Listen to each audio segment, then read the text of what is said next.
Personally, I'm all for it. We watched them go up when they first started in June, and the big thing was when the first one went up. It's just the immense size of it was really awestruck, really, that you could create something that large. And every day you'd see one or two more that came to work, and then when they got good at it, there's 3 or 4 more every day. And all of a sudden you see this whole thing across the ridge. Then one day they all started turning. Right now we can lay claim that these are the largest windmills in the United States. How long that lasts, someone's always going to build a bigger, better one somewhere. We were a family farm. We had 65 milkers, probably 110 head. It's a hip roof barn just down below on the left, red barn with a silo. It says Ben Byer and Son on it. We were born and raised there. Basically farming. My dad was pretty tight with the money. We never had a lot of money, but we had a pretty good upbringing. When these windmills came in, he thought it was a lot of money to be getting to have these things on his property. But now that he's got them there, he's not so happy about them. He does not like the noise at all. He says, I never dreamed they were going to make this much noise. For those folks who are lucky enough, if you might say, to have one or many on their properties, they're very happy because they could be making $6,000, $7,000 a year per unit.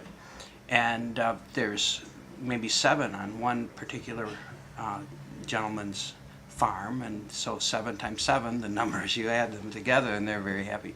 But then again, if you talk with the people who are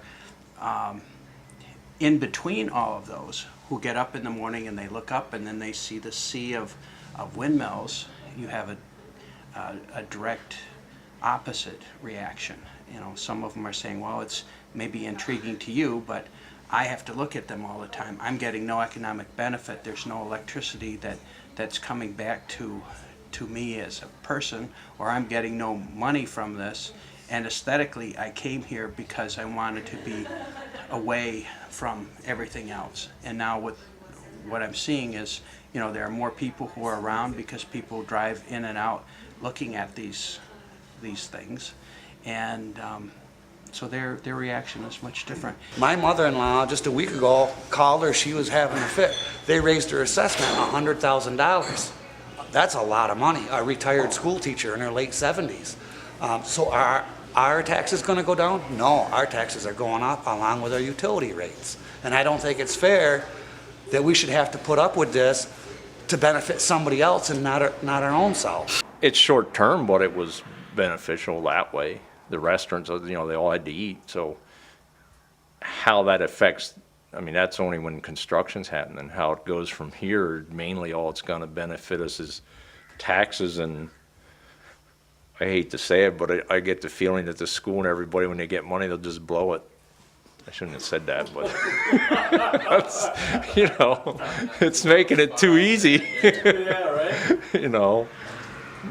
We don't get anything back from that. I mean, there's tax dollars that are derived, but no one is seeing that there's a lowering of taxes. The neighbors, and I believe these are the adjacent properties, as in, you know, contiguous, were given the opportunity to sign a neighbor agreement. So they did have to, they got money, and I don't know how much it is or how, under what circumstances you get it, but they receive a payment of some sort.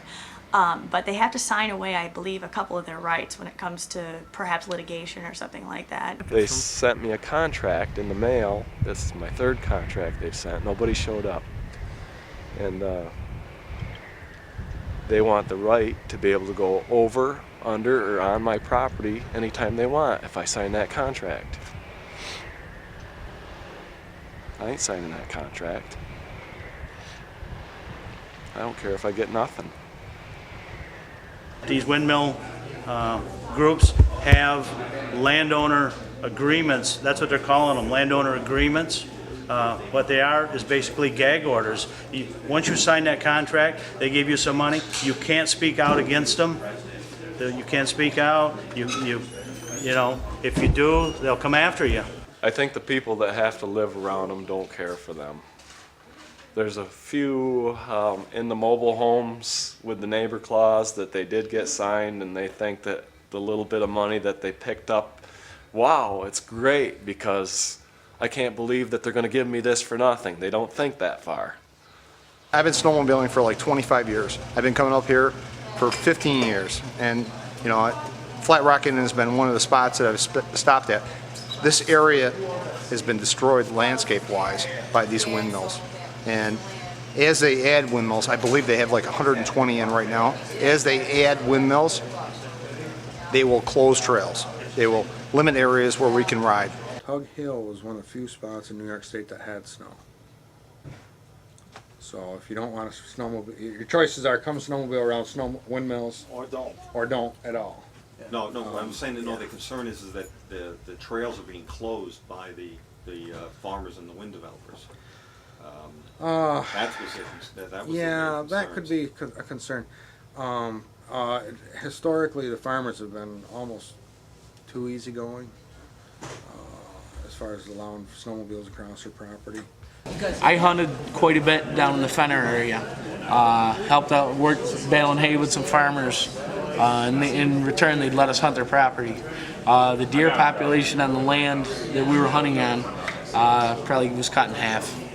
There's quite a few turkey hunters up here, and I haven't seen a turkey around here nowhere since these things have turned. Deer, I've seen a few deer, but nothing like I used to see. They used to always be out in the field here behind the house, and we haven't seen nothing since they've been turning. I got a small fish farm. I raise fish, part of the farming, and I had 2,300 fish died, just like that. And so I started checking this stuff out, see what's going on, and well, I found sill screens that were ineffective, and a couple of sites behind the house, it bulldozed off. Probably had a berm as high as the ceiling, and they just cut holes through it and let the water go right in the creeks. Yeah, he had problems with his runoff. He's got a big pond just down here off to the left. Probably about a half a mile below the tower. His house is right there, and then behind his house he has like a 7-acre pond, and there's a generator on that hill behind the pond. And the silt all ran into his pond and murked up his pond for the summer. And he was pretty aggravated over that also. And they were putting a lot of stuff on the road up there to keep the dust down. And I came up, checked the corn or something up on the crossroad, and I see him putting this stuff on by the tankers full, and I went over to the trailers and I told them, I said, you can't be putting this stuff on that thick, especially in that gut. I said, the stuff's gonna run right down in the basin, right over in the creek. I said, I've dealt with that stuff before, it's not good. And they did nothing. They just kept doing what they were doing. And we had a rain and went down to feed them, checked my fish, and there they were. They were just belly up. It's like, okay.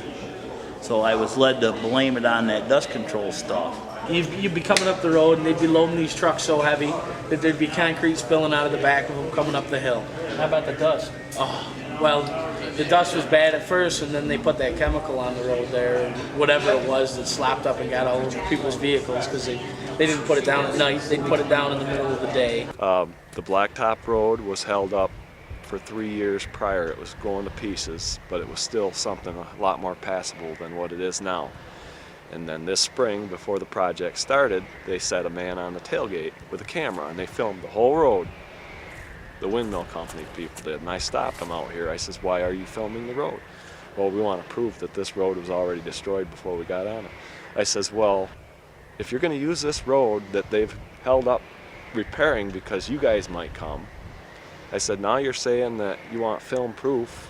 I said, why would you need that if you intend to put a decent road back when you're done? And he wouldn't look at me. When you get right down to it, this company that come in, they're gonna, they bid out a main contractor. Well, there's nobody in the area that can actually handle this type of project, so They ended up, I think their main contractor came out of Wisconsin. So all them people come here, and then the main contractors subcontracted all the other stuff out. You know, and if there ain't anybody locally that can handle that big a project, they gotta go, and they keep going out of the area until they find somebody. Yeah, the local contractors probably picked up a few people they hired on. It's gonna be short term, maybe, you know, until the project's done. Dump trucks, I heard a lot of them guys complain. You know, they kind of wiggle them right out of everything they could, so they're putting 20 ton of stone on, and I mean, you see the roads over there, they just completely just deteriorated. They claim that they're gonna fix them, but you know, that's yet to be seen. Oh yeah, they said they were gonna have 300, 400 construction workers here, and they were gonna hire locally, and they were gonna, you know, they projected, and they sure give you the rosy picture. You know, they told you everything to make you feel warm and fuzzy, so that that they could get the project in here, get it started, get it going. Once they did that, then of course they brought their own people in and did what they wanted to do. To keep up with that, you've got to realize the pedestals are made in Vietnam, the last country that whipped our butts in a war. The towers on top are made in Denmark. Yep, Denmark, So Sweden. where were they built? That didn't come from our economy. It's just taking money out of America and building somebody else's country. Vietnam and Denmark. I mean, it was a waste. I'm projecting that there may be an adverse economic effect on property marketability for those which don't have windmills on their properties. People that were going to come up here, I think, to build, you know, maybe have a camper up here, they're not going to want them anywhere near the windmills. They'd be back in the woods, probably. Anywhere away from the windmills is what I'd say. I don't understand why they call them wind farms. There's nothing farming about this producing electricity. They're a big giant wind turbine. I was blown away when I came up here and I saw the fact that, you know, I mean, these windmills are taken away from the landscape of this area and limited, you know, the real estate value. When people from out of town move up here, I think it's better for the local people. Even as people buy firewood from the people who sell firewood, they buy stuff down in town at the local stores, you know, the gas stations. They buy gas for their snowmobiles, their trucks. Walmart will benefit, you know, from everything. People come in from out of town, they need something, they go in there, they might buy 10 things instead of 2 things, you know. But if they're not in the area, then they're not going to spend the money. Who informed the town boards? The wind farm people, because they wanted to push this through. It's how much of them wind farms come from a private sector? It's all federally funded and locally funded. It's out of their pocket. It's very little, and it's terrible. Did you attend any town meetings when the wind companies were just trying to come in? Because the economy is so bad here, I drive 2 hours every morning to work and 2 hours back. By the time I leave for work 10 hours, come back, I've got no time to go to town board meetings. Did people in the town know that the wind companies were coming in, or were they dealing with the town? The majority of the people were all indifferent as to what actually was going to happen, what was going to go on. If it wasn't in their backyard, they really didn't worry too much about it. Their initial response to this is that, gee, they look great. After they see them several times, you know, come and go, maybe in the course of the day or the weekend, they start to look at them and they realize how ugly they truly are. There's no question about it. So I think if you talk to the residents up there, they're probably fairly used to them already. Eyesore, and that is it. A lot of traffic on the roads and eyesores. That's the bottom line. You can hear it inside the house at night when everything is turned off. That is the turbine. Right, that's like a bottle rocket noise. The noise really isn't a whole lot. From what I've seen, I mean, I've driven up a couple times and You can hear them. I mean, I can hear them here on some days. There's no use denying that. Because they're loud, they're annoying, they shadow people's houses, stuff like that. Shadow come right through my yard from that one. When the sun got behind it, it's a very annoying shadow. and I don't know what prompted them to build them this big, but they're big. That blade's 125 feet, well, they give it in meters or whatever it is, 125 feet long. You start figuring that all out, and that tip's doing 100 mile an hour. It don't look it. I lived 10 years in Alaska, and Kotzebue had a wind farm like this, and they didn't last but 8 years, and they were blown to the ground and destroyed, and now they're just all laid there as wrecks. I would really like to know how long these are going to go. You know, they're not going to last forever, and what are they going to do with them when they're wrecked? Just leave them? Walk away from them? It was interesting. I was actually on a Caribbean cruise 2 weeks ago. Lucky you. Yeah.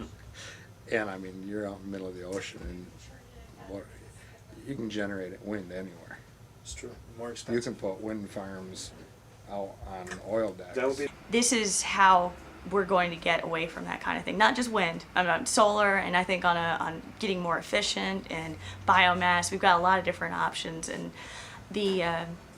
of course, we need to make sure that it's also a good benefit to the community. And maybe if your community is a different circumstance, maybe it's not going to be beneficial for your community. I don't know. We do need to cut dependence on gas and oil, but we need to do it in the respect that it's beneficial to the people, to the communities. So we've got to get the word out to everyone that, windmills can be a good thing, but it has its place. I've been here 14 years, and I've lived up here on this road half a mile from here all my life. It was definitely more peaceful before. We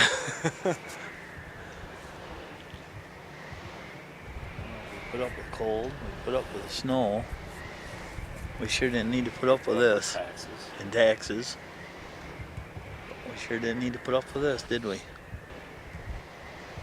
They're here. What are you gonna do now? You know, you live here, you pay your taxes, and you just get it put to you, to be polite about it. It's terrible, and it should not happen. So if you people can go against it, because it's not worth it. The eyesore, it's just not worth it. Nobody did any research like this in this area like you guys are doing.